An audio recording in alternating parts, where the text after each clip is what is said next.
Our Father who reigned eternal in crimson slumber, please deliver us from Diana. She's killed Krytzerox and Bob last week, and I think she's back because the building is on fire.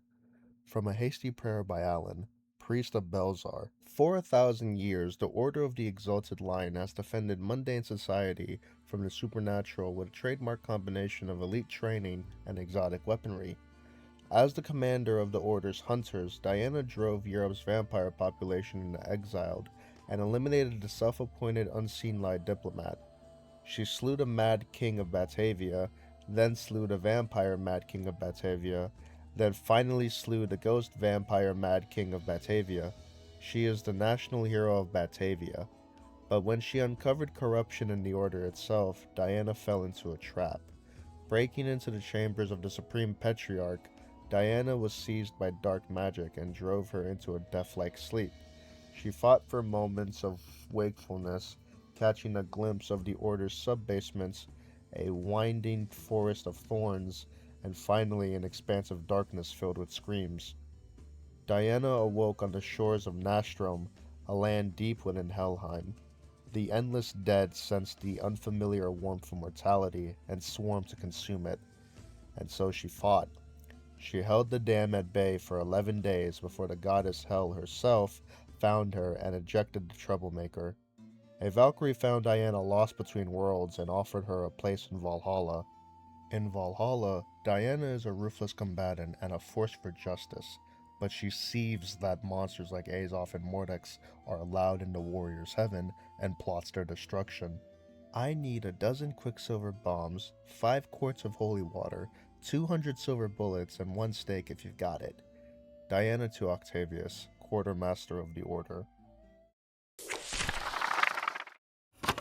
Ogday's epic 1,000 Tales of Jala Unbroken is the greatest literature to emerge from the era of trouble. Whether any real barbarian queen existed as the root of these outlandish tales, we may never know. Astophanes' History of the Troubled Age. Life was tough for the hardy villagers of Ikerusk. They survived freezing winters in the shadows of Mount Tragedy by huddling around pools of hellfire that rained eternally from its peak. A good summer was when the scorpion swarms thinned out the vampires. By day they would tend livestock, and by night they would drive back the haunted suits of armor that fell from the sky.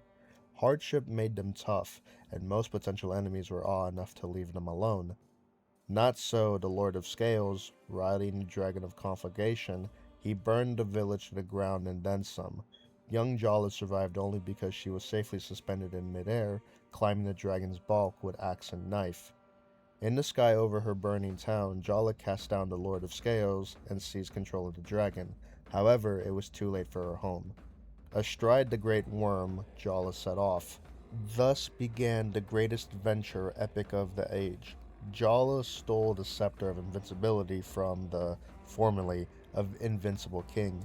She bested the orc warlord in single combat, earning the purely honorary title Friend. She won the city of Dragonport in a drinking contest with the Pirate Queen. Apollo himself gave Jala the title Exalted Lion after she led the armies of Altera to victory against Ezoth, the zombie lord. Jala takes the glamour of Valhalla in stride, thinking at any moment she could be back to roast scorpion and improbable violent precipitation. But in the meantime, this is fun too. Don't write that down. No one would believe it. Jala to her sidekick Ogday after slaying the Winter Ogre with a Beware Ogre sign. Listen to the pathetic earthling. Oh, Asgard's golems are sentient. Oh, they demand rights. Well, who cares? Lord Vrax. Long ago, elven sorcerers built a mighty army of golems. The elven king marched the golem army against Asgard. Bodvar still cries when he remembers that he was not at the battle that ensued. The elves were defeated and the Asgardians took the golems as spoils of war. They put the golems to work performing menial labor of Asgard, but unknown to the Asgardians, the golems are sentient creatures and never forgot they were made for battle. 10,000 years later, Sentinel, investigating the hidden places of the city, discovered secret golem fight clubs. In these arenas, the golems shed their quiet, biddable exterior and rekindled the terrifying ferocity of their warrior days. And everywhere Sentinel heard whispers of the mighty Kor, Kor the Unvanquished, Kor the Destroyer, Kor the Magnificent, Kor, who all those years ago had led the golem charge right to the steps of Odin's palace and matched fists with Thor himself, was now the greatest golem fighter of them all. Sentinel, political genius that he is, did not reveal himself, but simply left for Kor a hammer engraved with the Asgardian symbol for justice. Soon after, Kor the Golem entered the grand tournament, wielding his mighty fists and the hammer. His victories inspired the movement for golem justice, though Kor also continues to enjoy his job as assistant platform mover in Blackguard Keep. I enjoy my job as left platform mover in Blackguard Keep. That platform is heavy, but I enjoy the challenge. I try to move it smoothly so no one wonders why those rocks float. Kor.